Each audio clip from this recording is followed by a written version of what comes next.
পর্যটকদের নিরাপত্তার জন্য প্রশাসনিক বৈঠক।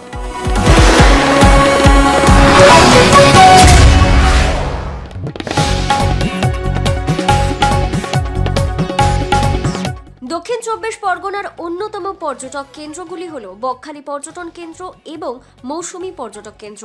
আর 25শে ডিসেম্বর কিংবা নতুন বছরের শুরুতেই পর্যটক কেন্দ্রে বহু পর্যটকরা আসে চড়ুই ভাতি করার জন্য। চড়ুই ভাতি করতে এসে কোনো অসুবিধা যাতে না হয় সেই কথা মাথায় রেখে ফ্রেজারগঞ্জ কোস্টাল থানা, পঞ্চায়েত সমিতি, ফায়ার ডিপার্টমেন্টদের নিয়ে একটি প্রশাসনিক বৈঠক করা হয়।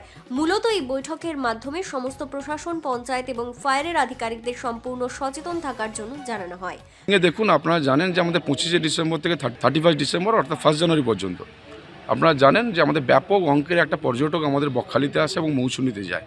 সেক্ষেত্রে থেকে দাঁড়িয়ে ফায়ার থেকে শুরু করে আমাদের ট্রাফিক থেকে শুরু করে আমাদের যে উচ্চপদস্থ আধিকারিকগণ আছে, ব্যবসায়ী সমিতি থেকে শুরু করে হোটেল অ্যাসোসিয়েশনকে নিয়ে আমরা তাদেরকে সিকিউর করলাম, সেভ অ্যান্ড সিকিউর করলাম যে যাতে কোনো মানুষ দুর্ঘটনা কবলে না পড়ে, কোনোভাবে যাতে অসাধু ব্যক্তি কোনোভাবে কাউকে প্ররোচনায় ফেলে যাতে এখানে না আসতে পারে এবং এখানে স্টে না করতে পারে। এবং মানুষের দায়িত্ব, আমাদের দায়িত্ব হচ্ছে যারা পর্যটকরা আসবে তারা যেন ঠিকঠাকভাবে এখান থেকে ফেরত গিয়ে তার পরিবারের সঙ্গে কাটাতে পারে।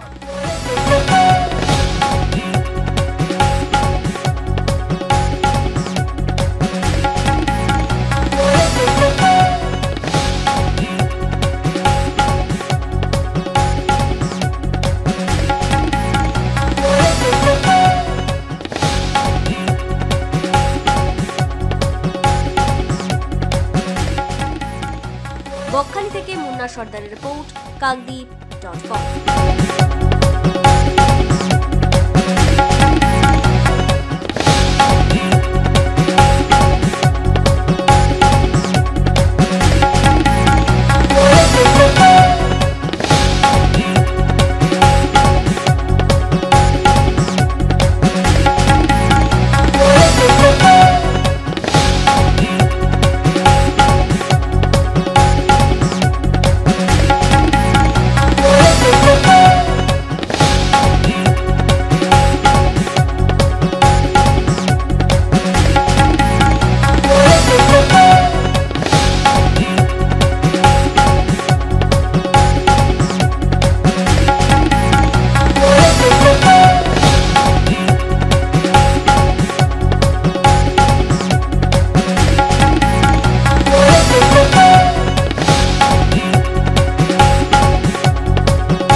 আধুনিক ও গুণগত মানের চশমা পাওয়া যায়। Island, see better than yesterday. Power দেওয়া চশমা একদিনেই ডেলিভারি দেওয়া হয়। ডাক্তার এখানে নিয়মিত চেম্বার করছেন। আইল্যান্ড, কাকদ্বীপ, বাংলার মাঠ রোড।